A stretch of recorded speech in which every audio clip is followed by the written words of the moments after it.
करने जा रहे हैं काइनेमैटिक्स के एमसीक्यूज। वो करने से पहले बेसिक थ्योरी में पता होने चाहिए, तो वो जस्ट फॉर्मूले में पता होने चाहिए।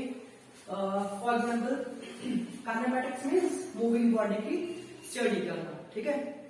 तो इसमें जो चैप्टर में जो आपके नीट में आएंगे एग्जाम्स में, उसके जो बेसिक जो फॉर्मूले हैं that are very easy. First, for constant motion, if I write for constant motion,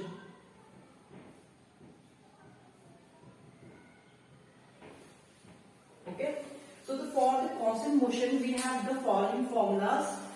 First one is as equal to p into t. For constant motion means here is the acceleration is constant.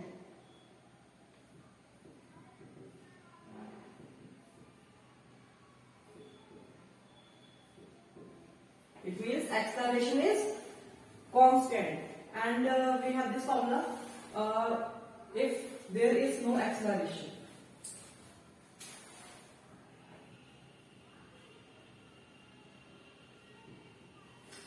अगर acceleration zero नहीं हुआ तो हम ये formula use करेंगे, sorry अगर zero होगा acceleration तो हम ये फॉर्मूला यूज करेंगे। बाकी अगर एक्सेलरेशन कांस्टेंट है तो उसके लिए हम ये जो इक्वेशन ऑफ मोशन होती हैं उन्हें यूज करेंगे, that are v is equal to u plus a t, first formula. Second one is s is equal to u t plus half a t square,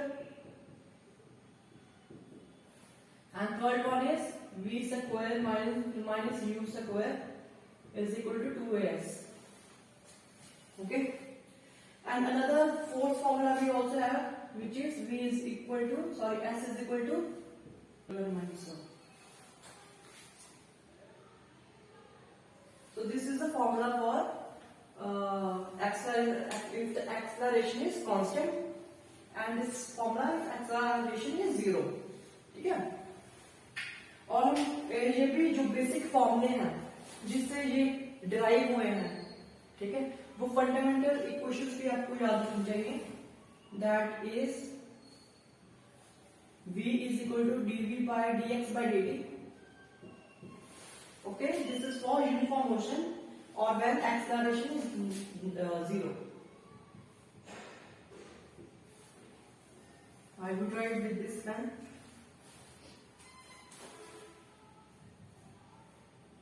0 metre पर second square. तो हम ये formula भी apply कर सकते हैं। देखो ये जो फॉर्मूले हैं, जो these are called as fundamental, these are called as fundamental, okay. So if I write the fundamental equations,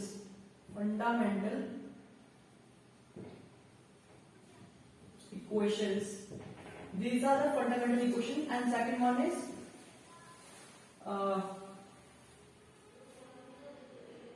A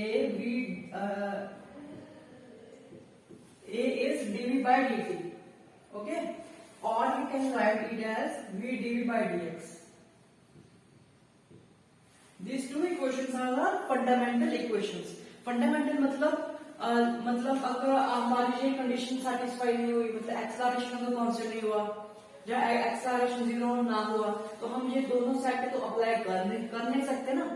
तो अगर एक्सेलरेशन वेरी कर रहा हो तो हम ये दोनों इक्वेशंस लगा सकते हैं, ठीक है। In fact these two equations let me write, these two equations are applied everywhere with no limitations.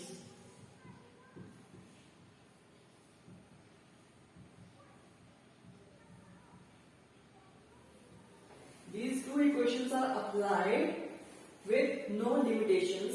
अगर आपको कंफ्यूजन हो रहा हो कि कौन सी मैं इक्वेशन अप्लाई करूं, हमेशा ये अप्लाई कर देता हूं, ठीक है। अगर कंफ्यूजन हो रहा हो कि ठीक है, तो पता लग गया होगा आपको। So these are very basic fundamental equations, these are the for this, ठीक है। सो इन इक्वेशंस के हम सपोर्ट लेंगे, इनसे हम सपोर्ट लेंगे, तो इन इक्वेशन से हम सपोर्ट लेंगे और जो भी क्वेश्चंस हैं हम इन्हीं क्वेश्चन से सॉल्व करेंगे। ठीक है, तो आज मैं एमसीक्यूज कराऊंगा जो कि हम इन इक्वेशंस को यूज करके करेंगे सॉल्व। ठीक है, सो this is the question, I will read the question. The motion of a particle along a straight line is given as by displacement x is equal to 8 plus 12t minus t cube. Find out the acceleration at t is equal to 2 seconds. तो हमने acceleration find out करना है। देखो कैसे करेंगे। सबसे पहले अब हम अगर डिस्प्लेसमेंट लिखें तो ऐसे लिखेंगे, okay, this will be our displacement. अब हमें कंफ्यूजन हो रहा है ना, अब हमें क्या हो रहा है कंफ्यूजन कि वेदर इन दिस मोशन हमें एक्सेलरेशन कांस्टेंट होगा हमारा कि नहीं होगा, वी आर कंफ्यूज्ड। तो जब भी आप कंफ्यूज होते हो तो आप सिंपल जो मैंने दो बताई थी बेसिक फंडामेंटल इक्वेशंस उनको ही यूज करना है। दैट आर, लिख देता हूं फिर, that are v is equal to dx by dt and second one was a is equal to dv by dt। तो ये हमेशा यूज होंगे इक्वेशंस। ठीक है, तो अब हम क्या करेंगे, पहले वेलोसिटी निकालेंगे and then we will find acceleration. Okay, so velocity will be dx by dt, velocity will be dx by dt। अब डिफरेंशिएशन करना है विद रिस्पेक्ट टू टाइम। कैसे निकालोगे, d by dt 8 plus 12t minus t cube and that will be, तो 12t था यहाँ, तो 12t का क्या हो जाएगा 12, t क्यूब का इंटीग्रेशन क्या आ जाएगा 3t स्क्वायर। ओके, अभी पुट मत करना ये, क्योंकि अभी हमने एक्सेलरेशन निकालना है। एक्सेलरेशन निकालने के बाद पुट करेंगे t की वैल्यू एट 2 सेकंड्स। तो एक्सेलरेशन कितना आ जाएगा, that would B dv by dt, that would be dv by dt। and now if we differentiate this equation 12 minus 3t square, अच्छा 12 the constant रहा, that would be 0, 12 का differentiation would be 0 and now 3t square करके आ जाएगा with that would be minus 60 and we will get at 2 seconds answer minus 6 into 2 that is minus 12 meter per second square। So our correct answer is A। So such an easy question, ठीक है, as this is one of the famous type of questions that come in the NEET exam। Velocity of the particle is given as this, okay, velocity, and we are asked to find the acceleration। okay, so acceleration कैसे निकालोगे, इसमें हम फिर confuse हैं whether we have to use those equation of motion के नहीं। अगर confuse हो तो let's move on to these equations which is dx by dt and a is dv by dt। okay, we will use these equations। अगर आप ध्यान से देखो, here v is a function of displacement x, है ना, v is a function of displacement x। v is not ज्यादातर क्या होता है कि velocity is a function of time, तो हम ये इक्वेशन यूज कर सकते थे। ठीक है, but here velocity is a function of displacement, तो हम क्या करेंगे, इसको थोड़ा सा क्या करेंगे, मॉडिफाई करेंगे and we will get dv। क्या करूंगा मैं, देखो ध्यान से, dv को मैंने और dt को थोड़ा सा दूर कर दिया और डिनोमिनेटर में मैंने dx से इसको डिवाइड कर दिया। ठीक है, क्योंकि मैंने खुद से डिवाइड किया इसको dx से, तो मुझे according to the maths rules मुझे उसके मल्टीप्लाई भी करना पड़ेगा विद dx। ठीक है, सो dx मैंने खुद लाया था, तो dx में मुझे मल्टीप्लाई भी करना पड़ा। ठीक है, सो देयरफॉर अब देखो ध्यान से, this is nothing but velocity, dx by dt is nothing but velocity, so we will get v dv by dx। okay, v dv by dx। तो आप इस फॉर्मूले को याद रखो। This is another formula, if velocity is a function of displacement, तो आप ये यूज करोगे, ठीक है। अब velocity is a function of x, therefore acceleration is nothing but dv into dx by dx, sorry, ठीक है। I think it has appeared in the exam. No, it has come from Odisha GAE. Okay, so v dv by dx. अब dv by dx को find करो पहले, सबसे पहले, because velocity तो हमारे पास है, okay, that is given in the question, but dv by dx हमें फाइंड करना पड़ेगा। सब सिंपली क्या करेंगे, डिफरेंशिएट कर दो इसको, क्या आएगा हमारे पास 180 माइनस 16x को पहले आप ऐसे लिख लो। अभी डिफरेंशिएट नहीं किया मैंने, जस्ट इसको अंडर रूट को मैंने हाफ में जस्ट किया, ठीक है, लिखा इसको। अब नेक्स्ट स्टेप में आप करो इसको differentiate with respect to x, तो क्या होगा, हाफ यहां पर आ जाएगा एंड 180 माइनस 16x इस माइनस हाफ, ठीक है, और मल्टीप्लाइड बाय माइनस 16। देखो अगर आपको आते हो ये differentiation, this is very easy.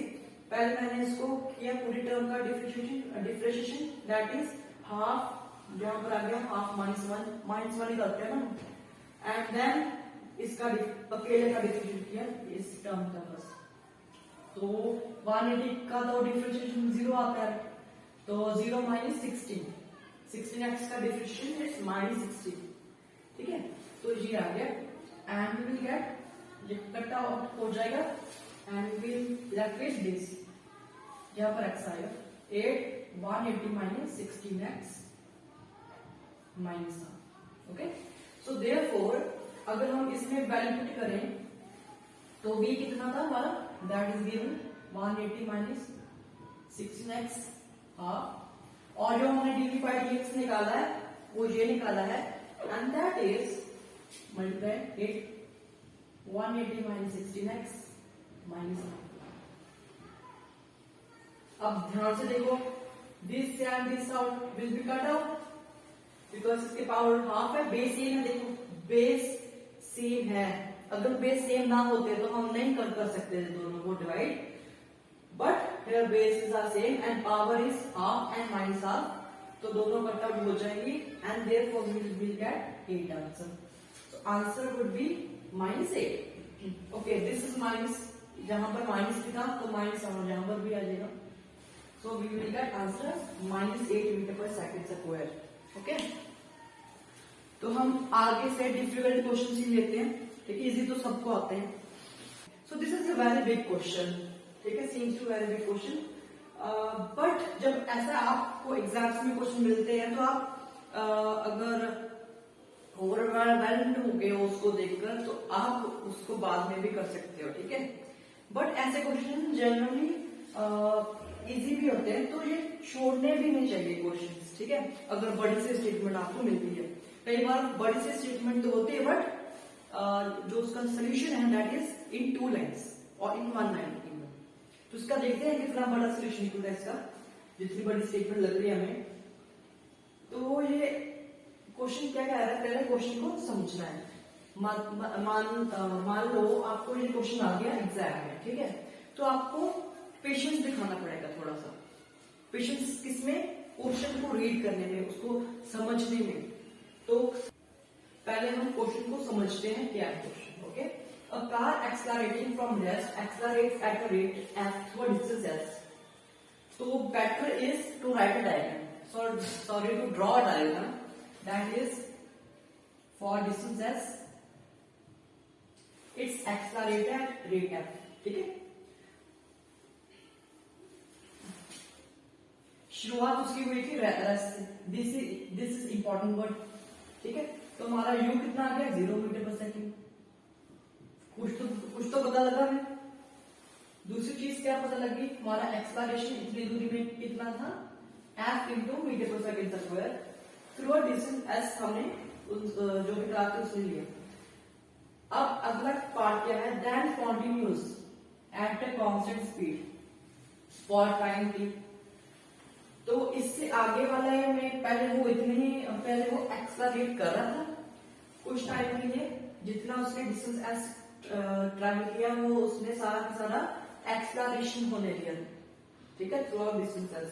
अब क्या कह रहा है, एट अ कांस्टेंट स्पीड से वो जा रहा है after this point for time T,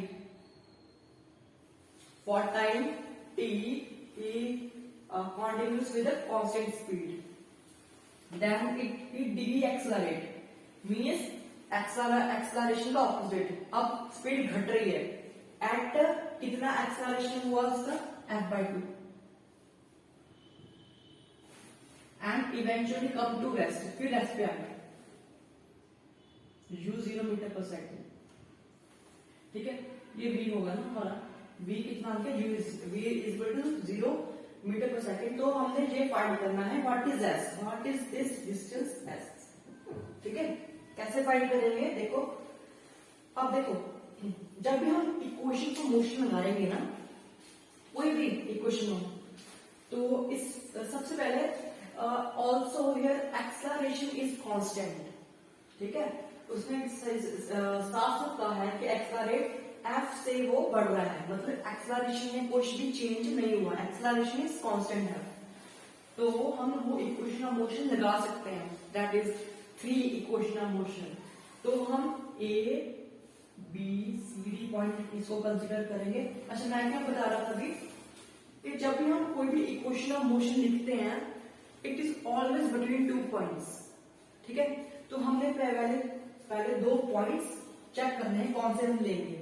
देखो a और d पॉइंट सीधा लेने का कोई फायदा नहीं है, बिकॉज u भी 0 है v भी 0 है, उससे हमें कुछ मिलेगा नहीं, ठीक है, तो हम सिंपली a से b तक ही लेते हैं, ठीक है, a to b ही लेते हैं, a to b। अगर a से c ले दैट वुड बी रॉन्ग, क्यों रॉन्ग, क्योंकि देखो ना a से b f जा रहा था और b से c वो एक्सेलरेशन नहीं कर रहा b से c, तो हम उतनी दूरी का ही डिस्टेंस लेंगे जितना कि वो कॉन्स्टेंटली ट्रेवल कर रहा है, ठीक है, जितनी देर तक वो कांस्टेंट ट्रेवल कर रहा है with either with the same acceleration और either with the same velocity, तो हम क्या करेंगे वो 2 पॉइंट्स लेंगे। एक और एग्जांपल देता हूं मैं आपको, for example we have thrown a ball upward and it reaches the highest point h and it again returns to the initial point. तो हम तब हम सोचते क्या थे, हम a और b पॉइंट लेते थे, इन दोनों में इक्वेशन ऑफ मोशन लगाते थे, हम कभी ऐसा नहीं करते थे कि a और मान लो c में ले लिया, बिकॉज इस मोशन में एक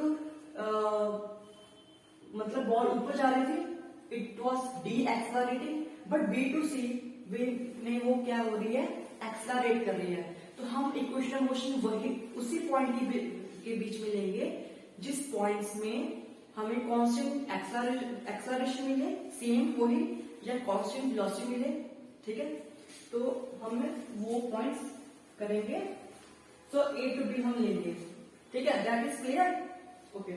इफ इट्स नॉट क्लियर तो आप कमेंट कर सकते हो। a टू b इज, अब इक्वेशन क्या लगाएं, देखो सबसे पहले we have s is equal to ut plus half at square लगा सकते हैं, दूसरी भी लगा सकते हैं, देखो v is equal to u plus at, तीसरी भी देखो क्या ये भी लगा सकते हैं। इक्वेशन ऑफ मोशन 3 होती है, बट कौन सी लगाएं इसमें, देखो कौन सी लगाएंगे, मैं लगाऊंगा ये वाली, बिकॉज पहले जो पार्ट में अप टू b तक कोई टाइम की इंफॉर्मेशन नहीं मिली हमें कि टाइम कितना लगा, तो हम टाइम जिसमें टाइम होगा वो उसको कैंसिल कर देंगे, ठीक है ना, क्योंकि हमें v चलो नहीं पता, बट अदर क्वांटिटीज हमें पता है, एक्सेलरेशन पता है, u पता है, s पता है, ठीक है, तो इसको हम यूज करेंगे, ये आना चाहिए, इसकी प्रैक्टिस आपको करनी है, कौन सी इक्वेशन हम लगाएंगे वो भी जल्दी जल्दी। And now we will use this equation, u was 0, so we will get v square 2as, और a क्या था, f, a क्या है f, that is v square, and v is nothing but 2fs, okay, root 2fs, okay. इसको मैं रब कर दूंगी।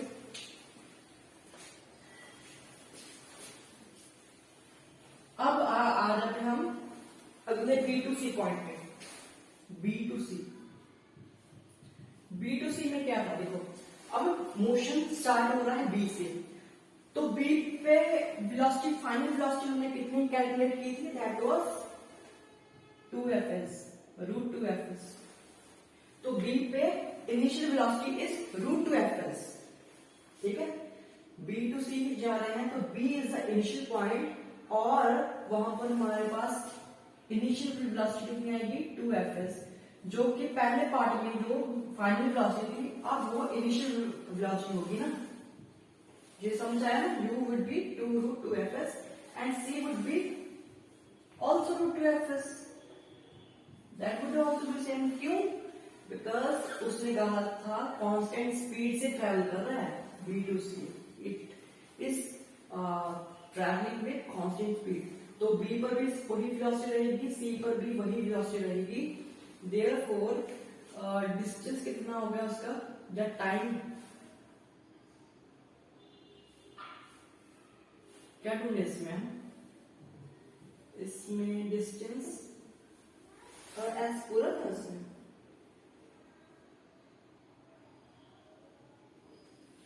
तो इसको हम यूज करेंगे when continuous at a constant speed. तो v is equal to t ले लेंगे, is equal to some x distance travel किया होगा उसने, एंड ठीक है, इसको अभी छोड़ देते हैं। अभी c टू d देखो, c to d motion start हो रहा है c से, दैट मींस इसकी जो इनिशियल वेलोसिटी होगी that would be root 2fs, okay. But this time the car is deaccelerating, therefore we will write equation। वो ही तीन इक्वेशंस में से कौन सी इक्वेशन लेंगे, देखो हमें टाइम में अगेन गिवन नहीं है, therefore we will use this equation, b square minus u square 2as, जिसमें टाइम है नहीं। तो v कितना आ गया, v देखो, v तो 0 होगा, final velocity at d point.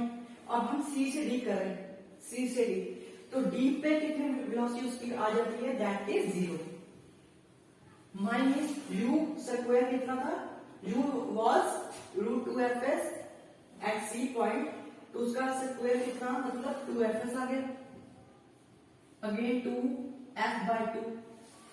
Here be careful, this time is f by 2 and therefore s is assume कर लो y, BC मैंने डिस्टेंस लेट कर लिया x and C to D distance let कर लिया y, so y, so this time I got, also this time is deaccelerating, therefore we have minus f by 2 acceleration, ठीक है, minus f by 2। Minus क्यों लगाए, देखो minus कब लगाते हैं, जब हम वेक्टर से डील करते हैं तब माइनस प्लस का ध्यान रखना पड़ता है, because acceleration here is always क्या है, वेलोसिटी है, सॉरी वेक्टर क्वांटिटी है, तो वेक्टर क्वांटिटी के साथ हमने प्लस और माइनस लगाना पड़ता है, ठीक है। तो here minus minus cancel, f cancel and 2s here cancel, I got 2sy, I got this s is same as s, okay, so this is s, so 15s is nothing but ये पूरा distance क्या रहा है, that is 15 times s, तो distance कैसे आएगा, s plus x plus y, okay, s plus x plus y, 15s, s तो s से रहेगा, प्लस x कितना आ जाएगा, v into t, और v कितना था, रूट 2fs, यहां से रूट 2fs आया था ना v, और t कितना था, time t, so root 2fs plus y कितना है हमारा 2s, तो देयरफॉर 15s इधर आ गया, ये 3s बन गया, 3s और 15s minus 3s that is 12s, this is root 2fs time t, और निकालना क्या है हमें s, तो बोथ साइड्स क्योंकि रूट नहीं चाहिए, उसको क्या करेंगे, squaring both sides, therefore 144s square 2fs t, तो टी कितना आ गया 72 मैच कर रहा है ना आंसर थोड़ा सा। तो s और s square cancel out, that is 72 sorry that is 1/72 t और f भी है एंड टी स्क्वायर यार हमारा। अच्छा टी स्क्वायर यहाँ से हम जब करेंगे बोथ साइड्स, क्या करेंगे बोथ साइड्स स्क्वायरिंग, तो टी स्क्वायर यहाँ से आ जाएगा। तो टी स्क्वायर है निकालना क्या था एस, ओके यहाँ से थोड़ा सा हो गया, ओके ठीक है ना। यहाँ से हमारा आंसर आ गया 1/72 एफ टी स्क्वायर। तो this is answer, so this is our answer 1/72 f t square. देखो ऐसे क्वेश्चंस होंगे, इसकी प्रैक्टिस करनी चाहिए। ऐसे I wouldn't say this is difficult question, क्योंकि इसमें आपको सेगमेंटेड में भी है ना, ए से बी जाओ इतना डिस्टेंस ट्रेवल करो, बी टू सी जाओ इतना डिस्टेंस ट्रेवल करो, और बाकी इंफॉर्मेशन आपको दी है। तो आपने हमेशा याद क्या रखना है कि जब भी हम एक क्वेश्चन ऑफ मोशन लगाते हैं, it is always between the 2 points. हर दो पॉइंट लेकर हम इक्वेशन को सॉल्व करेंगे। और यहाँ पर भी मैंने वैसा ही किया है, पहले ए से बी गए, देन बी टू सी गए, and then at least then we will get पहले ए से बी गए, पहले ए से बी गए, देन बी टू सी गए, and then C to D गए। मतलब हर एक दो पॉइंट में हमने इक्वेशन सेट की और उनको सॉल्व किया। अब प्रॉब्लम आपको यहाँ पर आएगी शायद, दिस होल इतनी ज्यादा calculation, I think that has come in AIIMS exam, जो अब तो नहीं होता बट एम्स एग्जाम में ऐसा क्वेश्चन आए हैं, ठीक है।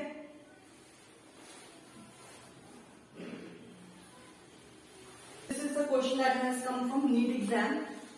तो क्वेश्चन क्या था, displacement x varies like this, ठीक है, where a d beta alpha are positive constants, and we have to find, not to find, but they are given some statements. We have to choose correct one out of these statements. But उसने कहा कि velocity के बारे में बताओ कुछ। तो velocity के बारे में क्या बताना था, it goes on decreasing with time or be independent of alpha and beta and so on। तो सबसे पहले उसने हमें ऐसे क्वेश्चन जो हम पहले ऑप्शंस नहीं देखेंगे, क्योंकि उसने हमें बताया है वेलोसिटी के बारे में, ये ऑप्शन में से एक ऑप्शन करेक्ट है अबाउट वेलोसिटी। तो हम सबसे पहले इस इक्वेशन से वेलोसिटी फाइंड करेंगे, ठीक है। तो सबसे पहले वेलोसिटी फाइंड करते हैं, दैट इज एक्स, पहले आपको इतना गिवन है, and dx by dt is velocity. तो डिफरेंशिएट करेंगे, क्या आएगा सबसे पहले यहाँ पर लिख देता हूं E अल्फा t और E alpha x। So differentiation of E alpha is nothing but, देखो alpha is a constant, if alpha is a constant, सबसे पहले इसको पूरा ऐसे लिख लो, ठीक है, इसको ऐसे लिख लो, और बाद में जो पावर होगी ना, पावर का डिफरेंशिएशन करो विद रिस्पेक्ट टू x, ठीक है। तो क्या आ जाएगा, अल्फा x का differentiation with respect to x क्या आएगा, अल्फा। अगर माइनस होता तो माइनस अल्फा आ जाएगा, ठीक है। तो ऐसे इसकी डिफरेंशिएशन हम करते हैं। तो इसी हिसाब से इस बार हम टाइम t के रिस्पेक्ट में करेंगे, therefore we will write it as, देखो इसका डिफरेंशिएशन करो, क्या आएगा minus alpha, so minus alpha, and ये तो वैसे ही था साथ में, दिस इज, इसको कुछ फर्क नहीं पड़ेगा बाद में, एज इट इज हम लिख देंगे। अब b के साथ क्या आएगा बीटा, ई बीटा टी, ओके। तो डिफरेंशिएशन हमारी होगी वेलोसिटी की। अब वेलोसिटी निकालनी है, दैट्स इट। अब हमने स्टेटमेंट्स को देखना है, इनमें से कौन सी करेक्ट है। अब दिस इज अ ट्रिक कि जनरली ऐसे जो स्टेटमेंट्स होती हैं, जनरली हमारा ए या डी में से कोई निकलता है करेक्ट वन। तो हम सबसे पहले ए या डी को करेंगे। तो goes on decreasing with time, goes on decreasing with time, कि जो वेलोसिटी होगी क्या ये टाइम के साथ डिक्रीज कर रही है। तो देखो सबसे पहले टाइम 0 पे हम लिखते हैं ये equation, then time infinity, okay, infinity means very long time. तो जब t0 था तब हमारी इक्वेशन क्या आएगी, v would be at 0 would be, देखो माइनस अल्फा ए, और ये e रेस्ट पावर किसी के भी पावर में पर 0 हो, किसी के भी पावर में 0 हो, दैट वुड बी 1, इसकी वैल्यू कितनी आ जाएगी 1। सो प्लस बी बीटा, ये भी 1, e रेस्ट पावर 0 इज 1। सो इतनी आती हमारी इक्वेशन। अब देखो ये तो कांस्टेंट वैल्यूज है सारी, alpha beta a and b, therefore v would be constant at t is equal to 0 and v infinity पे कितना आ जाएगा, देखो v अब इंफिनिटी पे निकालना है, and therefore minus alpha A e minus infinity plus b beta e plus infinity. देखो अब e raised to power minus infinity is always 0, remember it, ठीक है, e raised to power minus infinity is 0। क्यों, देखो ध्यान से, अगर मैं इसको ऐसे भी लिख सकता हूँ ना, इसको ऐसे भी लिख सकता हूँ, और e रे किसी भी पावर में अगर इंफिनिटी आ गया, that would be a huge number, therefore 1 by infinity, 1 by huge number would be approximately 0, so that goes to 0, that goes to 0, and we are left with infinity, because e infinity तो infinity ही आएगा, तो infinity means very long time, therefore goes on decrease कर रहा है, पहले तो constant था 0 पे, अब infinity पे huge आएगा, यानी कि इंक्रीज कर रहा है, so this is the wrong option। Second one is b velocity will be independent of alpha and beta, ऐसा लग रहा है किसी में, velocity is independent of, no, it is dependent on alpha और beta पे डिपेंड नहीं कर रहा है, so this is also wrong। Okay, ऐसे हम करेंगे क्वेश्चन को। अच्छा, डी को देख लेते हैं, डी का option goes on increasing with time, time के साथ इंक्रीज कर रहा है, and that is correct option. अभी हमने देखा it is goes on increasing with time, and C option को भी लाइक कर लेते हैं, देख लेते हैं, drop to 0 when alpha is equal to beta, जब अल्फा बीटा के इक्वल हो जाएगा तब वेलोसिटी क्या 0 हो जाती है, देखो अल्फा जब इसके बराबर हो जाएगा, so we will write it as minus alpha A minus alpha T plus, अब क्योंकि उसने बताया हमें beta is equal to alpha, so हम यहाँ पर अल्फा भी लिख सकते हैं, बट हियर जरूरी नहीं है कि ए बी भी इक्वल हो, यहाँ पर कुछ इंफॉर्मेशन नहीं दी ए और बी, यानी कि A is not equal to B, therefore it is not equal to 0, so this is also wrong option, so D was our correct option। तो ये क्वेश्चन देखो, इस क्वेश्चन को ध्यान से देखो, a man throws a ball at a speed vertically upwards with one after the other at an interval of 2 seconds, मतलब कोई इंसान है जो बॉल को फेंक रहा है, लाइक, ठीक है, जो बॉल को फेंक रहा है after the interval of 2 seconds, और पूछ रहा है हमसे कि what is should be the speed of that throw so that the 2 balls are in the sky at any time, फिर जब वो फेंक रहा है तो वो पूछ रहा है कि ऐसी मिनिमम वेलोसिटी बताओ ताकि वो जो वेलोसिटी है ना, जो सॉरी बॉल्स है वो स्काई में मतलब हवा में हमेशा रहे, कोई भी, ठीक है, कि दोनों बॉल्स हवा में रहे, ठीक है, सो वो कितनी स्पीड से वो फेंकेगा, ठीक है। तो सबसे पहले देखो, इसको मैं करा था ना अभी, तो इसको करते समय मैं भी कंफ्यूज हो गया था कि इसको करें कैसे, ठीक है, तो देखो इजी है, लेकिन अब ऐसे गया, ऐसे फेंकेगा वो बॉल, और ठीक है वो नीचे ऐसे आएगा, ठीक है। अब ध्यान से सोचो, जब वो t0 पे बॉल फेंकता है ऊपर, ठीक है, तो वो सेकंड बॉल कब थ्रो करेगा, वो करेगा जब ये बॉल जाएगी नीचे, कब करेगा, है ना, देखो जब ये बॉल ऊपर जाएगी और जब ये बॉल नीचे जाएगी उसके हाथ पे गिरेगी, क्या वो तब सेकंड बॉल हवा में फेंकेगा, कब फेंकेगा, इट इज वेरी इंपॉर्टेंट, इसमें मैं भी कंफ्यूज हो गया था ठीक है, देखो जब वो बॉल हाईएस्ट पॉइंट पे रीच करेगी तब वो अपनी जो गेंद है, दूसरे गेंद है, उसको फेंकेगा। क्योंकि जब वो मान लो बॉल जहां आ गई, वापस आ गई और वो फेंक रहा है, ठीक है, बट क्वेश्चन इज आस्किंग दोनों बॉल्स हवा में होने चाहिए, हवा में। तो देखो हम यहां तक का भी इंटरवल ले सकते थे, फिर जब बॉल ऊपर से इस पॉइंट पे आएगी तब वो फेंक देगा, ठीक है। बट अनफॉर्चुनेटली हमें इसका टाइम तो गिवन ही नहीं है, ना हाइट गिवन है, कुछ भी गिवन नहीं है हमें। तो हम पॉइंट कौन सा लेंगे, हम ये वाला हाईएस्ट पॉइंट का पॉइंट लेंगे, ठीक है। क्योंकि यहाँ पर हमें वेलोसिटी पता है, फाइनल वेलोसिटी फिर कितनी आ जाती है, 0 मीटर पर सेकेंड। देयरफॉर हम यहाँ हम ये एज्यूम करेंगे वो सेकंड बॉल तब ही फेंकेगा जब वो फर्स्ट बॉल कहां पहुंचेगी एट द हाईएस्ट पॉइंट, ठीक है। दूसरा लॉजिक भी हम देखते हैं, ठीक है। दूसरा लॉजिक क्या हो सकता है, दूसरा लॉजिक ये भी हो सकता है अगर उसको 2 सेकंड लग रहे हैं ऊपर जाने में, ठीक है, तो 2 सेकंड नीचे भी लगेंगे, नीचे आने में, ठीक है, नीचे आने में 2 सेकंड्स लगेंगे, ठीक है।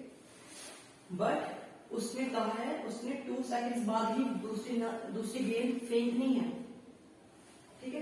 तो ये कब, अगर हम सोचते हैं या इस पॉइंट पे फेंकेगा, this is B point, this is A point, कि बी पॉइंट पर जब बॉल आएगी तब फेंकेगा, दैट उतने देर में 4 सेकंड तो बीत गए, हाँ 4 सेकंड तो बीत गए, बट इंटरवल में 2 सेकंड्स के बाद ही फेंकनी है दूसरी बॉल।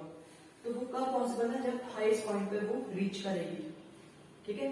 तो जानेंगे हम, हमारे पास वेलोसिटी कितनी होनी चाहिए, GT, दैट मीन्स 9.8 2 सेकंड 19.6